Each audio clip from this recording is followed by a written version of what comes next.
On today's video, I'm going to show you how to end your chronic low back pain.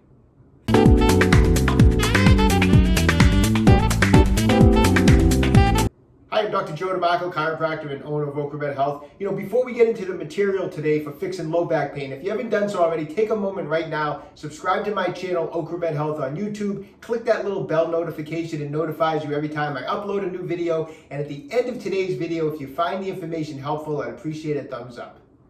In 31 years of chiropractic practice, I've treated a lot of patients with lower back pain. And there's a lot of different causes of low back pain. However, I do notice some similarities among patients with chronic low back pain. And one of the similarities I notice is that these patients oftentimes have super tight hip flexor muscles. So why is that a big deal? Well, the primary hip flexor muscle in the body is known as the psoas muscle. And a lot of people don't realize it, but that psoas muscle hooks into the lumbar spine. And when that muscle gets tight, it starts to tug and pull on the lower back, and that causes irritation, that causes postural changes, and that causes low back pain. The other muscle that assists in hip flexion is out of the four quadricep muscles, the rectus femoris muscle also crosses the hip joint and aids in hip flexion. We're going to be talking a little bit about that today too. That muscle doesn't actually attach into the spine, but it does get tight and actually plays into this whole problem. So we're going to get into that in a second, but first off, how do you know if you have tightness in your hip flexors? Sometimes when people walk in, I can just see it. They kind of walk in and they look like they just can't stand up straight. They kind of slightly flex at the hip. I mean, it's so their hip flexors are so tight. It's like obvious when they walk into the office. Other times it's not so obvious, but you can check it. And one way at home, if you want to just check your hip flexors, I can give you a couple simple tests. One is just get on the ground like this and lay flat and bend your knees up. Now, if you have really tight, if you have a really tight rectus femoris, a really tight psoas muscle, there's a good chance that when you bend your knees up like this, your hips are going to jack up off of the table. You cannot get your hips down. And that's a pretty good sign that your hip flexors are tight, that when the knees come up, the buttocks comes up. The other thing you can do is bend one knee and either try to lift it off the table yourself or have someone assist you. And if you cannot get that knee up off the table in this manner and it's kind of stuck there because of the tightness in front, once again, another good indication that your hip flexors are tight. So run those couple of tests, see if you kind of fall into those categories, and if you do, check out the rest of this video. Okay, so let's get into some techniques on loosening up these hip flexor muscles. First technique is one of my favorites. I do this pretty much every day before I work out. Is just get on your knees in this position like that. Now, sometimes people are so tight in these quadricep muscles that just sitting back on the buttocks is a problem. And if that is, and you're up off the heels and you can't get down, one technique you can try is to either hold this position up for like 10 seconds where you actually use your legs to kind of push you up. So you almost hold like you basically hold like an isometric contraction for about 10 seconds, and then breathe out and see if it'll help you sink down a little bit. Then push up again, hold for 10 seconds, breathe out, and you slowly might be able to creep your way down till you can get your buttocks. The other thing you can do is, if you can't quite get the buttocks down to the heels, do some mini reps. Do about 10 mini reps or 15 mini reps like this. And after the mini reps, once again, breathe out and try to sink down. So that's just if you're having trouble just actually getting the buttocks towards the heels. Okay, so from this position, what I'm going to do is I'm going to start to lean back, and I want to start to open up this area of the hip area of the hip flexors and slowly start to lean back on it. So I will sometimes start on my fingertips, try to get your hands flat on the floor and try to get those shoulders back. And as you're doing that, think of pushing your hips towards like the wall in front of you, kind of angled towards the ceiling, but try to open this angle up. So see, I have this angle here. I'm going to push through and just use my hands for support and really focus on pushing those hips out. Notice how nice and straight my body is now. So I'm getting a really good stretch on the rectus femoris, on the psoas. It feels really, really good. And I'm going to hold this for 30 seconds and do that, and just keep trying to work back as far as you can each time. But when you get to the position where you can't go any further, you're going to hold it for 30 seconds and do this 3 times. Okay, next up, grab yourself a strap. You can use a massage ball. I'll show you a couple options with using a massage ball. This is a spiky massage ball, a Tai Chi Max ball from Ocramed Health. I prefer a spiky massage ball as opposed to a lacrosse ball that doesn't seem to do as much because it's smooth. Some of this adhesion buildup that causes tight hip flexors is old adhesion. It's deep in there, and you're not going to get in there with a smooth massage ball. The spikes help a lot. But grab yourself a strap. We're going to put it around the foot, and you're going to turn onto your stomach. And as you turn, just bend the knee up like this and hold it like in this position. Now, from here, you're going to use your arm to pull that heel as close to your buttocks as you can. And as you pull, try to lift that try to lift that knee off of the ground. Now, kind of stage 1 of this is to do this stretch and just hold this position for 30 seconds, and we would do it 3 times, okay, to get used to it. Next off, we can do a little contract, relax type of stretch in the same position. So once that feels comfortable, you're going to get into that position again where you lift off bend the knee, lift the hip off the ground.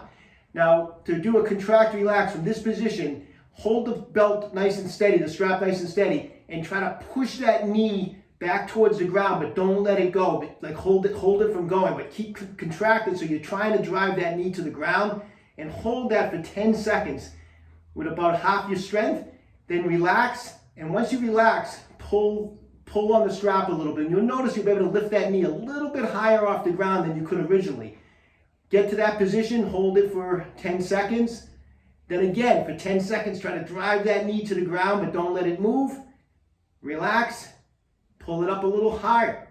And do that 3 times, where you do 3 contractions and 3 relax, and then relax it 3 times. And you'll notice each time, you'll be able to lift that knee a little higher and higher. So that's a contract, relax type of technique. Some people refer to it as a P&F technique. There's a lot of different ways to do it. I like doing it that way. And you'll notice it's very effective at getting the knee higher and higher and get a better stretch on the hip flexors. Now, why do we have the massage ball? If you want to make this whole thing even more interesting and more fun, is during the stretches I just showed you, actually place the massage ball and trap some of that tissue. Place it up on the hip flexor area. Be careful, you don't want to be on the bone of the pelvis. So make sure you're on the meaty part, the rectus femoris, the upper quadricep.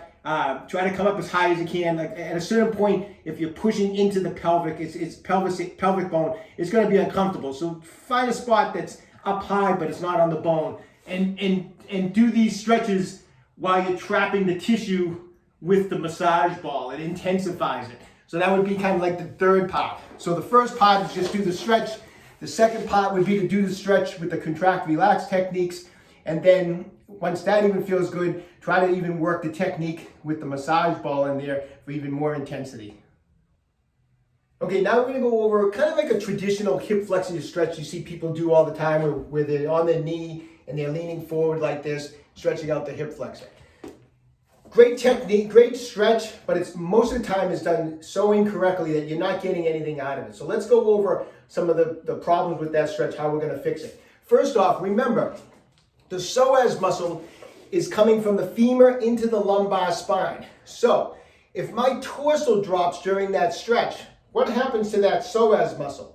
It becomes loose. It's in a shortened position. You can't stretch a muscle if it's loose and short. It has to be stretched out. So if you're doing this stretch and your torso is dropping down and you're getting this huge stretch forward like this, but your torso's way down here, you're not doing anything on that psoas muscle because that psoas muscle is all loose in this position when the torso drops. You have to have the torso up nice and straight so that psoas muscle is nice and tight so you can stretch it.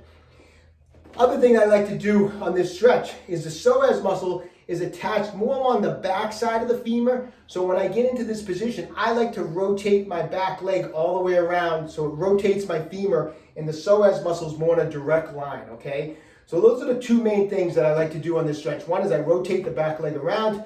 Second, I will keep my torso up as straight as possible. Either put your hands here to keep it up straight, stretch for the ceiling, whatever it takes, but don't let the torso drop down.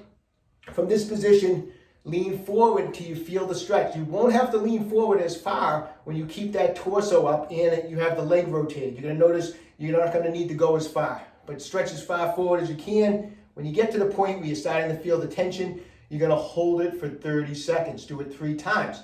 Want to make it a little more intense? Keep those techniques in mind that we just talked about, the straight torso, the leg rotated. But before you do the stretch, take that spiky massage ball, push in as hard as you can and pull up. Now you're gonna have to leave your arms here, so don't let your shoulders drop, but push into that hip flexor area, push in, pull up, trap that hip flexor. Now again, perform that stretch with a kind of a pin and stretch type of technique. We're pinning the tissue in there and I'm stretching forward. I'm gonna hold it for 30 seconds and do it 3 times. By pinning and stretching, you actually will help that area where there's some adhesion kind of pull apart in there. So a little variation of that makes it a little more intense. So when you get, if you feel like you're not getting enough out of the first technique, try it with the massage ball.